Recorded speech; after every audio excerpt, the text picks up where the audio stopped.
1. La vie est triomphante et l'idéal est mort. Et voilà que, criant sa joie au vent qui passe, le cheval enivré du vainqueur broie et mord nos frères, qui du moins tombèrent avec grâce. Et nous, que la déroute a fait survivre, hélas, les pieds meurtris, les yeux troubles, la tête lourde, saignant, veulent, fangeux, déshonorés et las, nous allons, étouffant mal une plainte sourde.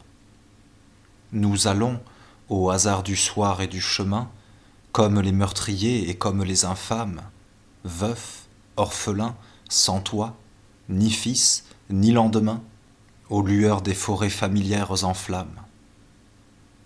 Ah, puisque notre sort est bien complet, qu'enfin l'espoir est aboli, la défaite certaine, et que l'effort le plus énorme serait vain, et puisque c'en est fait, même de notre haine, nous n'avons plus, à l'heure où tombera la nuit, abjurant tout risible espoir de funérailles, qu'à nous laisser mourir obscurément, sans bruit, comme il sied aux vaincus des suprêmes batailles.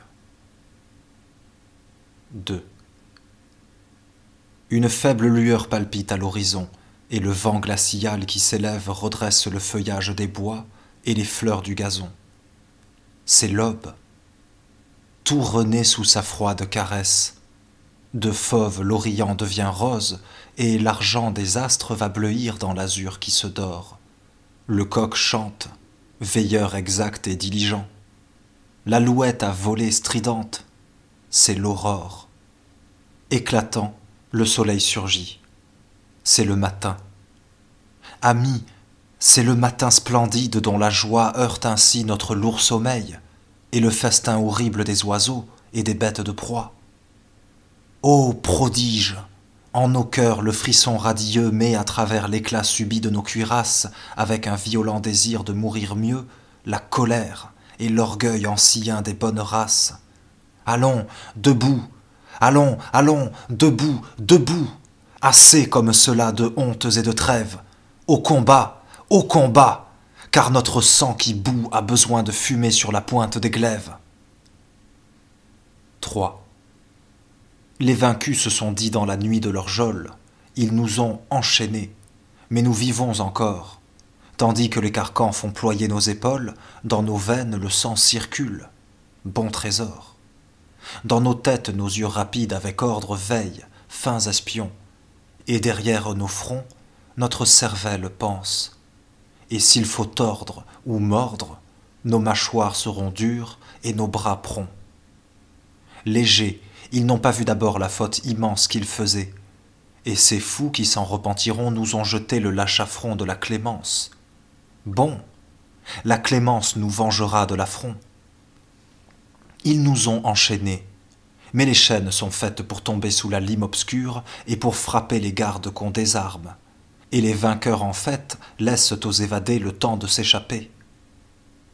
Et de nouveau, bataille, et victoire peut-être, mais bataille terrible et triomphe inclément. Et comme cette fois le droit sera le maître, cette fois-là sera la dernière, vraiment.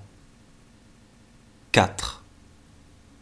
Car les morts, en dépit des vieux rêves mystiques, sont bien morts quand le fer a bien fait son devoir.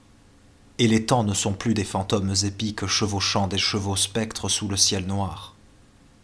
La jument de Roland et Roland sont des mythes dont le sens nous échappe et réclament un effort qui perdrait notre temps.